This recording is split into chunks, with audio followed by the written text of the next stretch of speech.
चलो तो ठीक है, आपने कहां तक जनरल पैराबोला तक पढ़ लिया। अब हम पढ़ते हैं आज स्टैंडर्ड पैराबोला, ठीक है ना। अब स्टार्ट करते हैं स्टैंडर्ड पैराबोला। तो जनरल पैराबोला तक तो मेरे ख्याल से कोई डाउट नहीं रहा होगा। अब स्टैंडर्ड पैराबोला की बात करते हैं। तो स्टैंडर्ड पैराबोला समझो आप कि स्टैंडर्ड पैराबोला किसे बोला जाता है। स्टैंडर्ड पैराबोला की खासियत होती है कि उसका जो वर्टेक्स होता है, उसका जो वर्टेक्स होता है वो ओरिजिन होता है। अगर वर्टेक्स ओरिजिन नहीं है, ओरिजिन शिफ्ट कर दिया गया, तो फिर वो जनरल में चला जाता है, ठीक है ना। तो जैसे अगर मैं बात करूं तो ये मेरा क्या है, स्टैंडर्ड पैराबोला। स्टैंडर्ड पैराबोला मतलब ओरिजिन से बनना स्टार्ट होना चाहिए, कि ओरिजिन से बन रहा है, ठीक है। अब अगर ये पैराबोला है तो इसके बाद एक फिक्स पॉइंट भी होगा जिसका नाम क्या होता है, फोकस। उसे मैं एफ से डिनोट कर रहा हूं। वो फोकस क्या होगा, a,0। और अगर फोकस है तो एक फिक्स लाइन भी लेनी पड़ेगी। तो इस फिक्स लाइन का नाम क्या होता है मेरे पास, डायरेक्ट्रिक्स। इस फिक्स लाइन का नाम क्या होता है मेरे पास, डायरेक्ट्रिक्स। अब कहता क्या है कोनिक सेक्शन हमारा, वो हम अभी पढ़ के आए थोड़ी देर पहले। उसने क्या कहा कि इस फिक्स पॉइंट से किसी भी वेरिएबल पॉइंट, यानी इस पूरे कर्व पे कहीं भी एक वेरिएबल पॉइंट तो होगा ही ना, उस वेरिएबल पॉइंट का डिस्टेंस, उस वेरिएबल पॉइंट से इस फिक्स लाइन के डिस्टेंस का जो रेशियो होगा, इस फिक्स पॉइंट से इस वेरिएबल पॉइंट से जो इस फिक्स लाइन के डिस्टेंस का जो रेशियो होगा, उसको अगर 1 कर दिया जाए तो इस वेरिएबल पॉइंट का जो लोकस है वो हमें क्या देगा, पैराबोला। तो ये डायरेक्ट्रिक्स है। अब डायरेक्ट्रिक्स एक मिनट ये समझो कि जो फोकस है, कुछ ये जो वर्टेक्स है, ये मेरा वर्टेक्स भी, ये क्या है 0,0, इससे कुछ डिस्टेंस आगे फोकस है, उतने ही डिस्टेंस पीछे डायरेक्ट्रिक्स होगी, यानी x बराबर -a, यानी ये जो कोऑर्डिनेट होगा ये क्या होगा, -a,0। तो अब यहां पे आप ऐसे सोचो, अगर ये a,0 है और ये -a,0 है, तो वर्टेक्स जो है डायरेक्ट्रिक्स और फोकस का मिड पॉइंट हो गया। यानी जिस दिन अगर मैं इसे स्टैंडर्ड से जनरल पे ले गया और मैंने आपको सिर्फ वर्टेक्स गिवन दिया हुआ है, मैंने कहा फोकस फाइंड कर दो या डायरेक्ट्रिक्स फाइंड कर दो, तो आप ये सोचो जो वर्टेक्स है वो फोकस और डायरेक्ट्रिक्स का मिड पॉइंट है। तो मैं मिड पॉइंट फॉर्मूला लगा के फोकस या डायरेक्ट्रिक्स ला सकता हूं, समझ रहे हो। उस टाइप के क्वेश्चन भी हम करेंगे बाद में। पहले हम यहां पे थोड़ा सा पैराबोला समझ लेते हैं कि ये होता क्या है, ठीक है। तो अगर मैं बात करूं इनके डिस्टेंस की, यानी pf अपॉन में pm, तो जिस दिन इन दोनों की रेशियो 1 हो गई, है ना, इसेंट्रिसिटी जिस दिन 1 हो गया, उस दिन इस वेरिएबल पॉइंट का जो लोकस है वो मुझे क्या दे देगा, पैराबोला। यानी अगर मैं लिखना चाहूं इसे, तो pf बराबर में आप क्या लिखोगे, इसे pm। और pf का अगर आप डिस्टेंस निकालोगे तो डिस्टेंस कैसे निकालोगे, x माइनस a का स्क्वायर y माइनस 0 का स्क्वायर बराबर में pm। तो pm का डिस्टेंस निकालते हैं। तो pm का डिस्टेंस समझते हैं। देखो, एक तो ये तरीका है मेरे पास, एक ये तरीका है कि इस लाइन से पॉइंट का डिस्टेंस निकाल लूं, या एक तरीका ऐसे समझो, यहां से लेके यहां तक का डिस्टेंस, कोऑर्डिनेट की बात नहीं कर रहा, डिस्टेंस a कहलाएगा, और यहां से लेके यहां तक का जो डिस्टेंस होगा, यहां से लेके यहां तक का जो डिस्टेंस है वो x कहलाएगा। यानी अगर ये x कोऑर्डिनेट है, यानी यहां से लेके यहां तक का डिस्टेंस x है, जब तो ये x कोऑर्डिनेट है। तो यानी ये डिस्टेंस अगर a है तो ये भी a होगा, और ये x है तो ये भी x होगा। तो टोटल कितना होगा मेरे पास, a प्लस x। क्लियर है। तो अगर मैं स्क्वायरिंग को साइड कर दूं, यानी x माइनस a का स्क्वायर प्लस y स्क्वायर बराबर में a प्लस x का स्क्वायर, तो ये कितना आएगा मेरे पास, x स्क्वायर माइनस का 2ax प्लस का a स्क्वायर प्लस का y स्क्वायर बराबर में a स्क्वायर प्लस का 2ax प्लस का x स्क्वायर। इससे ये कैंसिल आउट, इससे ये कैंसिल आउट, तो ये कितना आ गया, उधर जाके 4x हो जाएगा। यानी आप क्या बोलोगे इधर, y स्क्वायर बराबर में 4ax। ये मेरी क्या निकल के आई, ये मेरी निकल के आई इक्वेशन ऑफ पैराबोला। ये क्या निकल के आया मेरा, इक्वेशन ऑफ पैराबोला। तो इक्वेशन समझ में आई पैराबोला की कैसे डिफाइन होती है। तो मेरे ख्याल से यहां तक तो कोई दिक्कत नहीं है। अब यहां पे ना कुछ टर्म्स डिफाइन करते हैं, कुछ टर्म्स, और टर्म्स कैसे होती है अब ये समझो थोड़ा सा।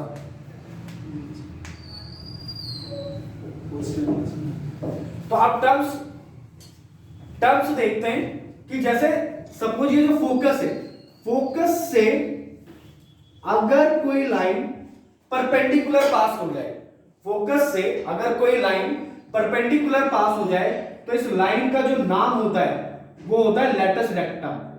यानी फोकस से अगर कोई परपेंडिकुलर कोई लाइन पास कर जाती है तो उस परपेंडिकुलर लाइन को हम क्या कहते हैं, लेटस रेक्टम।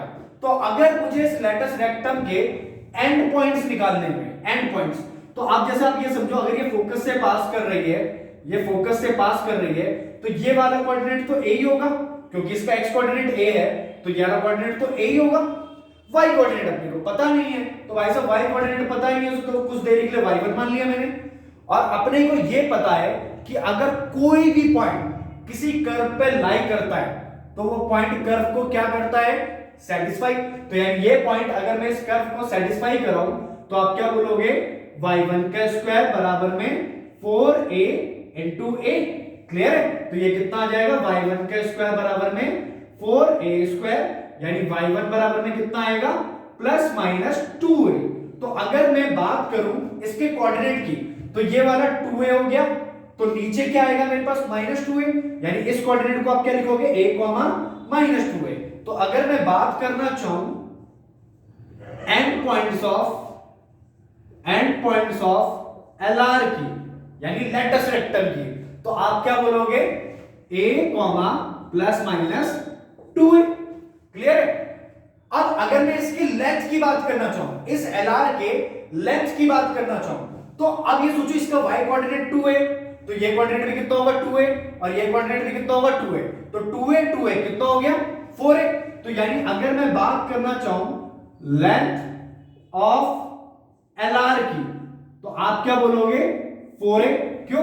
क्योंकि y कोऑर्डिनेट जो है वो 2 है, तो नीचे भी 2 है, 2 है कितना हो गया 4 है। ठीक है? और ये पैराबोला किस एक्सिस पे बना है, किसकी तरफ सिमेट्रिक है, सिमेट्रिक किसकी तरफ है, ये एक्स एक्सिस की तरफ। तो अगर मेरे से इसकी एक्सिस पूछी जाती, तो ये किसकी तरफ बना, एक्स एक्सिस पे। तो एक्स एक्सिस की इक्वेशन हम कैसे लिखते हैं, y बराबर 0। और अगर मैं इसका फोकस पूछता तो फोकस क्या बोलते हैं आप मेरे को, a, 0। और अगर मैं डायरेक्ट्रिक्स पूछता आपसे, तो डायरेक्ट्रिक्स क्या बोलते हैं आप, मुझे x बराबर में माइनस है। ठीक है? तो ये इस पैराबोला की हमने कुछ चीजें डिफाइन करी है। इसी तरीके से मेरे 3 पैराबोला और होते हैं। अगर ये पैराबोला इधर शिफ्ट कर जाए, ये पैराबोला अपवर्ड हो जाए, ये पैराबोला डाउनवर्ड हो जाए, तो उन सब की इक्वेशंस भी ऐसे ही निकलती है कि फिक्स पॉइंट से वेरिएबल पॉइंट का डिस्टेंस, वेरिएबल पॉइंट से फिक्स लाइन के डिस्टेंस के रेशियो को हम 1 कहते हैं। क्लियर है? तो आप इसे पहले नोट कर लो, फिर उन पैराबोला के बारे में जानते हैं, उनकी इक्वेशन ड्राइव नहीं करेंगे, बस उनके बारे में लिख लेंगे।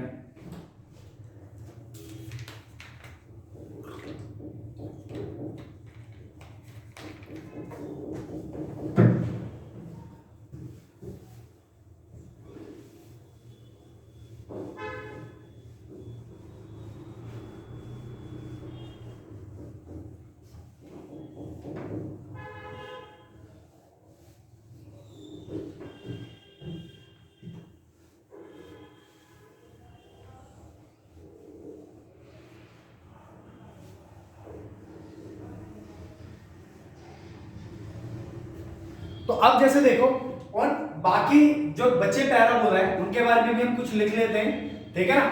तो जैसे मैं यहां पे सारे पैराबोला लिख देता हूं, यहां पे मैं पैराबोला लिख देता हूं, मैं सारे पैराबोला के एक ही बारे में हम चार्ट सा बना लेते हैं ताकि याद करने में हमें कोई तकलीफ ना हो। यहां पे हम पैराबोला की बात कर रहे हैं, ठीक है ना? तो पहले हम बात कर रहे हैं इक्वेशन ऑफ पैराबोला। ठीक है? तो पहली इक्वेशन क्या आती है हमारे पास, y स्क्वायर बराबर 4ax। दूसरी इक्वेशन क्या आएगी हमारे पास, y स्क्वायर बराबर -4ax। तीसरी इक्वेशन क्या आएगी हमारे पास, तीसरी इक्वेशन आएगी एक्स स्क्वायर बराबर में 4ay, और चौथी इक्वेशन क्या आएगी एक्स स्क्वायर बराबर में माइनस का 4ay। ठीक है, तो सबसे पहले इनके फिगर की बात कर लेते हैं कि फिगर कैसा दिखेगा इनका, मतलब डायग्राम कैसा दिखेगा। तो y स्क्वायर बराबर 4ax जो है वो मेरा ऐसा दिखता है, अभी हमने बनाया ही था।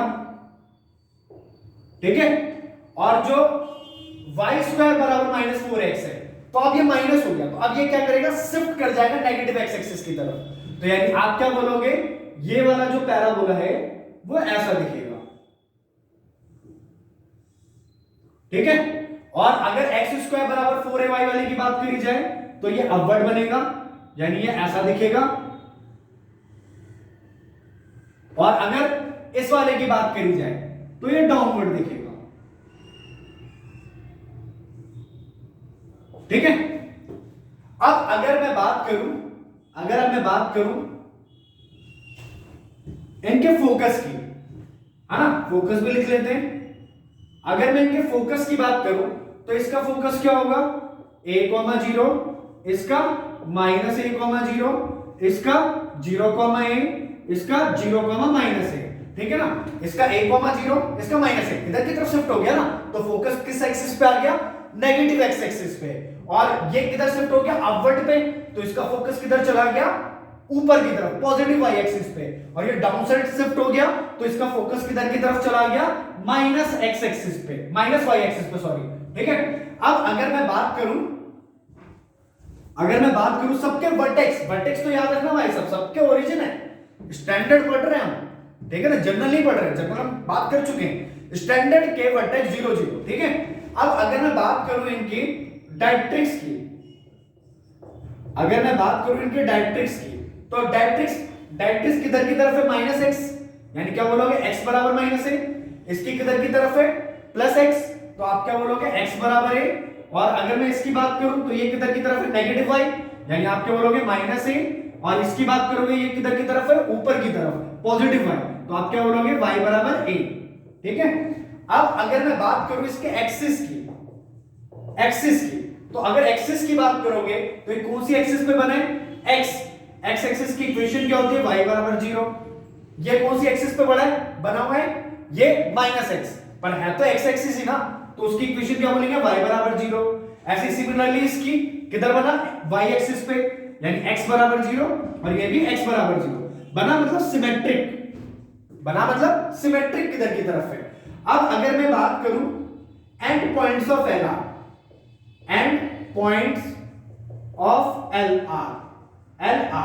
तो अब एंड पॉइंट्स ऑफ LR हमने इसके निकाले थे। LR क्या किसे कहते हैं, जो लाइन परपेंडिकुलर फोकस से पास कर जाए। तो ये कितना आएगा मेरे पास, a,2a प्लस माइनस। ठीक है, और ये क्या हो जाएगा, अब देखो इसका जो फोकस है इधर की तरफ शिफ्ट हो गया, तो LR अब ये कहलाएगी, तो आप क्या बोलोगे इसे, -a प्लस -2a, है ना। ऐसा x कोऑर्डिनेट तो नेगेटिव हो गया ना भाई, अब अपने को क्या करना है, इधर शिफ्ट कर दिया तो आप माइनस लगा देंगे, उससे क्या ही फर्क पड़ता है। ये किधर की तरफ शिफ्ट हो गया, अपवर्ड, तो अब ये रिवर्स मार देंगे, दोनों एक दूसरे उल्टे कर देंगे, तो आप क्या बोलोगे, +-2a,a। ठीक है, और ये किधर शिफ्ट हो गया, डाउन साइड, तो उससे कोई फर्क नहीं पड़ता। बस अब जो फोकस है वो नेगेटिव हो गया, तो माइनस का a। क्लियर है। अब अगर बात करी जाए LLR की, यानी लेंथ ऑफ लेटस रेक्टम, अगर इसकी लेंथ की बात करी जाए तो लेंथ हमेशा सबकी क्या आएगी, 4a, यानी इसकी भी 4a, इसकी भी 4a, इसकी भी 4a, और इसकी भी 4a। क्लियर है। अब अगर मैं बात करूं पैरामेट्रिक की, तो पैरामेट्रिक क्या होता है, जैसे समझो, जैसे आप कोई कोऑर्डिनेट रिलेट करना चाहते हो उसे पैरामेट्रिक फॉर्म में, जैसे हम सर्कल में, याद है मैंने ड्राइव करवाया था कि a cos theta a sin theta होता है उसके पैरामीटर, तो ऐसे ही पैराबोला के भी पैरामेट्रिक होते हैं। तो उसे हम क्या कहते हैं, जैसे अगर आप कोई पॉइंट रिलेट कर रहे हो तो x, y रिलेट कर रहे हो मान लो, तो आप पैरामेट्रिक फॉर्म में भी रिलेट कर सकते हो, और उसके पैरामीटर होते हैं 80², 280। फिर अगर इस वाले पैराबोला के रिलेट कर रहे हो तो ये किधर की तरफ शिफ्ट हो गया, इसका x कोऑर्डिनेट -x की तरफ, तो आप क्या बोलोगे, -80², 280, और ये किधर की तरफ शिफ्ट हो गया, अपवर्ड, तो यानी बदल दो, तो बदल दोगे तो क्या बोलोगे 280 कॉमा, है ना, इसे आपने बदला 280 और ये कितना आ जाएगा आपके पास 80 स्क्वायर। और अगर इसकी बात करोगे तो अब ये क्या लिखोगे आप -280, सॉरी ये क्या लिखोगे आप 80 स्क्वायर 280 -80 स्क्वायर, ठीक है, तो इसे लिख लो आप।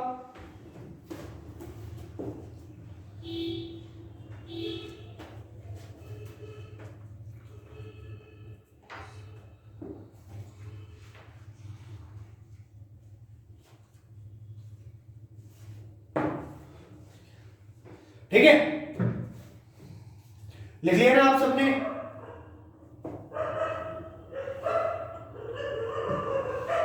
अब ये सारी चीजें ना हमें मोटा मोटी बस पता होनी चाहिए, ये सारी चीजें जो है मोटा मोटी हमें क्या होनी चाहिए, पता होनी चाहिए। अब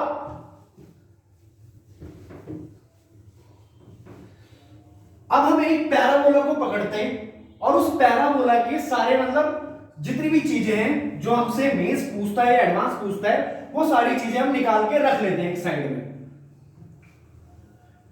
है ना। वो बेसिकली दो ही स्टैंडर्ड पैराबोला पे पूछता है, एक y स्क्वायर बराबर 4x या फिर x स्क्वायर बराबर 4ay पे।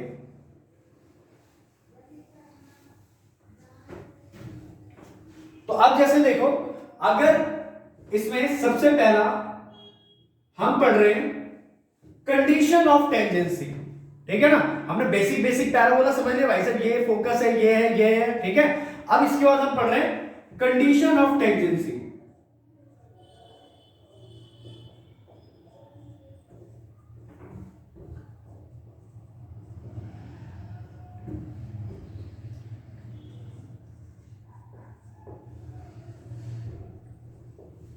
अब जैसे सपोज आपके पास कोई पैराबोला है, आपके पास कोई पैराबोला है y स्क्वायर बराबर 4x, y स्क्वायर बराबर में 4x कोई पैराबोला दिया हुआ है, ठीक है। और कोई लाइन है जो इस पे क्या होना चाहती है, टेंजेंट होना चाहती है, और इस लाइन का नाम है y equal to mx plus c. यह आपको इसने एक पैराबोला दिया हुआ है और ये y equal to mx plus c जो लाइन है वो इस पैराबोला पे क्या होना चाहती है, टेंजेंट होना चाहती है। तो आपको ये चीज तो पता ही होगी, जैसे सपोज अगर कोई लाइन किसी कर्व को टच कर रही है, तो अगर आप उस लाइन को उस कर्व के साथ सॉल्व करोगे तो आपको दोनों के दोनों रूट्स मिल जाएंगे, और दोनों रूट्स कैसे होंगे, इक्वल होंगे। जैसे सपोज कोई कर्व है, अगर वो एक ही पॉइंट पे छू गया, यानी आप इस लाइन को इस कर्व के साथ सॉल्व करोगे। कर्व किसे कहते हैं पहले ये समझो, जिसकी डिग्री 1 से ज्यादा हो उसे कर्व कहते हैं। तो अगर इसकी डिग्री 1 से ज्यादा है और कोई लाइन इसे छू गया, तो दोनों के दोनों जो रूट्स होंगे उसके वो यही मिल जाएंगे, यानी दोनों रूट्स अल्फा बराबर बीटा हो जाएगा। और अगर कोई लाइन कट करके चला गया तो अल्फा इधर मिलेगा, बीटा इधर मिलेगा। और कोई लाइन टच ही नहीं करता, तो उसने तो रूट्स दिए ही नहीं।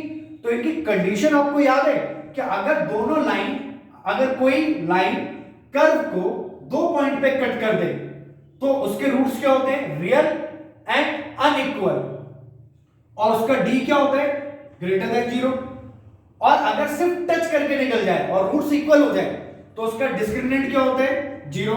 और अगर छुए ही ना, यानी रूट्स ही नहीं मिले, तो रूट्स नहीं मिले तो डी क्या होता है, लेस देन 0। क्लियर है। तो अगर कोई लाइन इस वाले पैराबोला पे टेंजेंट होना चाहती है तो उसका मतलब अगर मैं उस लाइन को उस पैराबोला के साथ सॉल्व करूंगा तो उसका डी क्या आना चाहिए, 0 आना चाहिए। भाई साहब रियल और इक्वल रूट्स देगा। तो अगर मैं इस लाइन को इस पैराबोला के साथ सॉल्व करूं तो आप क्या बोलोगे, mx प्लस सी का स्क्वायर बराबर में 4x, मैंने y की वैल्यू यहां सब्स्टिट्यूट कर दी, तो आप क्या बोलोगे यहाँ पे m square x square plus का 2mxc प्लस का c स्क्वायर बराबर में 4ax। इसको उठा के मैं यहां ले आया, तो m square x square minus का प्लस माइनस का, इसमें से देखो क्या x कॉमन आ रहा है और साथ में 2 भी कॉमन आ रहा है। अगर इसको उठा के चलाओगे तो यहां क्या बचेगा मेरे पास, mc माइनस का 4a प्लस का सी, 4 नहीं 2 2 2 2 2 तो कॉमन ले लिया ना हमने, 2 कॉमन ले लिया, ठीक है। और यहां पे सी स्क्वायर बराबर में 0। अब अगर मैं ये जो क्वाड्रेटिक बनी x में, इसका d क्या होना चाहिए, इसका डिस्क्रिमिनेंट क्या होना चाहिए, 0। और डिस्क्रिमिनेंट का फॉर्मूला क्या होता है, b स्क्वायर माइनस 4ac, यानी b स्क्वायर, b कौन है मेरा, ये, यानी इसका स्क्वायर, तो 4mc माइनस 2a का स्क्वायर माइनस का 4a, a कितना है मेरे पास, m स्क्वायर इंटू c कितना है, c स्क्वायर बराबर में 0। क्या इसमें से 4 कॉमन आ रहे हैं, 4 कॉमन लेके मैंने फेंक दिया कहां, 0 में। तो यहां क्या बचेगा, mc माइनस का 2a का स्क्वायर माइनस का m स्क्वायर c स्क्वायर बराबर में 0। अब इसे खोलो, तो खोलोगे तो आप क्या बोलोगे, a स्क्वायर माइनस प्लस का b स्क्वायर माइनस का 2ab, यानी 4mc8 माइनस का m स्क्वायर c स्क्वायर बराबर में 0। इससे ये कैंसिल आउट हो जाएगा, समझे ना। अब यहां पे मैं 4a कॉमन ले रहा हूं, तो क्या बचेगा, a माइनस का 4mc बराबर में 0, यानी आप 4a को 0 में फेंक सकते हो क्योंकि ये कांस्टेंट है। तो यानी कितना आएगा मेरे पास, a माइनस का 4mc बराबर में 0, यानी c बराबर क्या बोलोगे, 4 तो कॉमन ले लिया ना, एक मिनट 4 हमने कॉमन ले लिया, तो ये कितना आएगा, c बराबर आप क्या बोलोगे, a अपॉन m। यानी अगर कोई भी लाइन y स्क्वायर बराबर 4x पे अगर टेंजेंट होना चाहती है, अगर कोई भी line y equal to mx plus c अगर y स्क्वायर प्लस 4x पे टेंजेंट होना चाहती है, तो उसका c जरूर क्या होना चाहिए, a बाई m। अगर उसका c a बाई m नहीं है तो वो इस वाले पैराबोला पे टेंजेंट नहीं हो सकती। यानी y equal to mx plus a by m is always tangent to the parabola। कौन से वाले, y स्क्वायर बराबर 4ax। कोई दिक्कत, समझे ना। तो इसे देखो फटाफट, फिर आगे देखते हैं।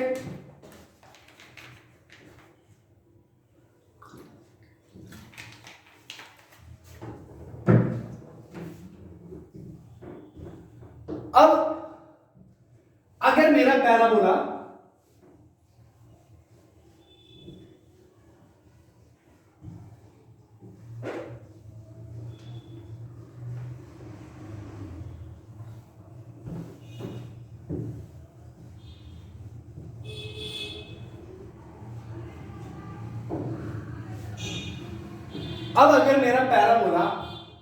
इसकी जगह एक्स स्क्वायर बराबर 4ay हो जाता, तो कंडीशन बदलेगी भाई साहब, तो कर्व बदल गया, तो टेंजेंट की कंडीशन भी बदलेगी। तो उसके लिए भी निकाल लेते हैं, क्योंकि इस पे भी मेंस में बहुत बारी क्वेश्चन पूछे हुए हैं। तो जैसे सपोज अगर मेरे पास ये वाला पैराबोला हो गया, ये कौन सा वाला पैराबोला है, एक्स स्क्वायर बराबर 4ay। अब कोई लाइन अगर इस पे टेंजेंट होना चाहती है ना, कोई लाइन है y equal to mx plus c, mx plus c, अगर इस पे टेंजेंट होना चाहती है तो सेम बात, अगर इस लाइन को इस कर्व के साथ सॉल्व करोगे तो उसका d क्या आना चाहिए, 0 आना चाहिए। यानी आप क्या बोलोगे यहाँ पे, एक्स स्क्वायर बराबर में 4a है ना, y की जगह क्या रखते हैं, mx प्लस c, तो यहाँ पे आप क्या बोलोगे, एक्स स्क्वायर बराबर में 4a mx प्लस का 4ac, यानी एक्स स्क्वायर माइनस का 4a mx माइनस का 4ac बराबर में 0। यानी इसके d को मैं किसके बराबर रख दूं, 0 के। यानी आप यहां से जब इसका d निकालोगे तो आप क्या बोलोगे, b स्क्वायर यानी 16a square m square minus का 4 into a into c minus minus plus, यानी 4ac बराबर में 0। तो देखो 4 चौक 16a कॉमन आ रहा है इसमें से, तो 16a कॉमन ले लिया, तो यहां क्या बचेगा, a n स्क्वायर प्लस का c बराबर में 0। 16a तो कांस्टेंट है भाई साहब, उसको तो हम फेंक सकते हैं 0 में, तो यानी कितना आएगा, a n स्क्वायर प्लस का c बराबर 0, यानी c बराबर कितना आ गया, माइनस का a m स्क्वायर। कोई दिक्कत, यानी y equal to mx minus का a m square is always tangent to the parabola कौन से वाले, एक्स स्क्वायर बराबर 4ay वाले पे।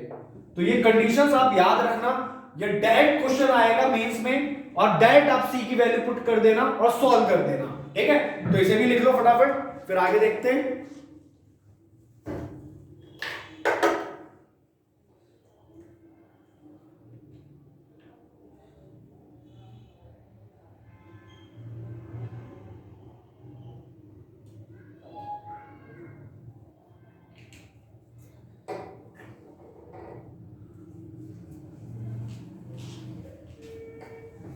ठीक है, तो आगे देखते हैं।